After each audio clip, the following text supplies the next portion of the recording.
You're talking to yourself again. That's kind of what we're doing with these YouTube videos.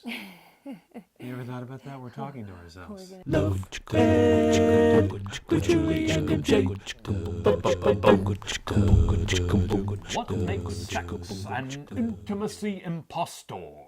That's what we're talking about this week on Love Ed with Julie and MJ. It's all a part of our current series on relationology, where we're sharing truth for thriving in relationships. That's it. If you're asking yourself, what's an intimacy imposter?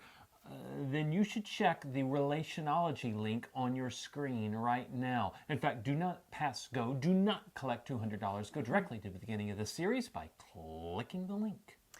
So we've identified sex as an intimacy imposter, yet oftentimes sex is used synonymously with intimacy. That is true, and that is not good.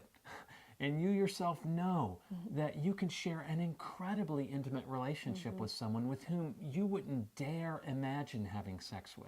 Where it wouldn't even come to mind. No. Relationships where you deeply know that person and you feel like they deeply know you. And as we've said in a past edition of Love Ed, intimacy is greater than sex. And yet, in our world today, the boundary lines for relationships and sexuality have really changed. And relationships that formerly wouldn't have even thought to have been sexualized are. So let's address that. Well, I think this guy, I shared this with you before, this guy I heard at Belmont speak, said basically our culture has so deified sex that it's almost as if the most loving expression of love you could ever give somebody is to have sex with them. So if you really, really love them deeply, then you would want to have sex together. Yeah, and which leads to the baby, if you loved me, then you would, ... Or, well, we love each other, and so therefore we should be able to have a sexual relationship. And as our culture hyper-focuses on sexualized expressions of love, it seems like we've lost the ability to understand there's any other kind of intimacy, much less any kind that would compare to the ecstasy of sex. Yeah, and yet Jesus said something very different. He said, greater love has no one than this. That a man lay down his life for his friends. The greatest expression of love is not a man who would lay down and have sex with his friends. It's a man who would lay down his life for his friends. The value of sacrificial love is so far beyond that of sexual love. It's hard to even, you shouldn't even compare them. Yeah, and that's why I get so offended when I hear the catchphrase, love is love. No, it isn't. Take a good father with a daughter who has cared for, cherished, and loved his daughter well. And then that daughter gets a boyfriend. Well, I hope he's a good guy. But I don't care how good he is. How can you compare his love to the love of the Father? At that point in time, what sacrifices will that young man have made on her behalf that could compare to the Father's?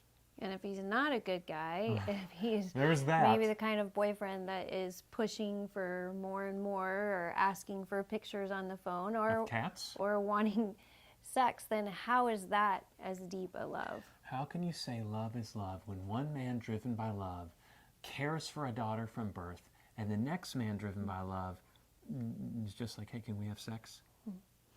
Which is similar to what we said about the intimacy imposter of romance.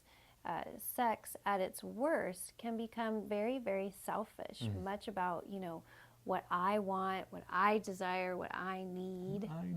Yes. But true love demands that I lay down my life for my beloved.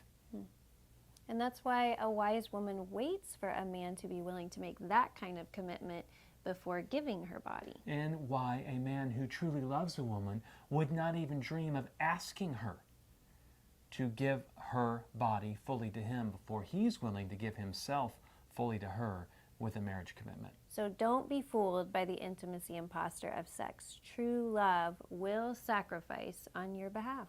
And you'll know you're driven by true love when your desire is to serve and sacrifice your life for your friends, whether they're a romantic interest or not. And again, we've been talking about sexuality in the context of our series on relationology.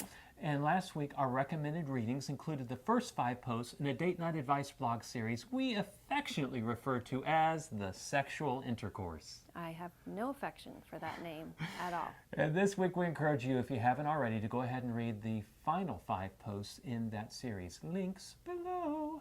Then tune in next week as we continue our discussion on the intimacy and posture of sex by addressing the hookup culture. Hook up. Hookup culture, only on Love Ed with Julie and MJ. Love Ed with Julie and MJ.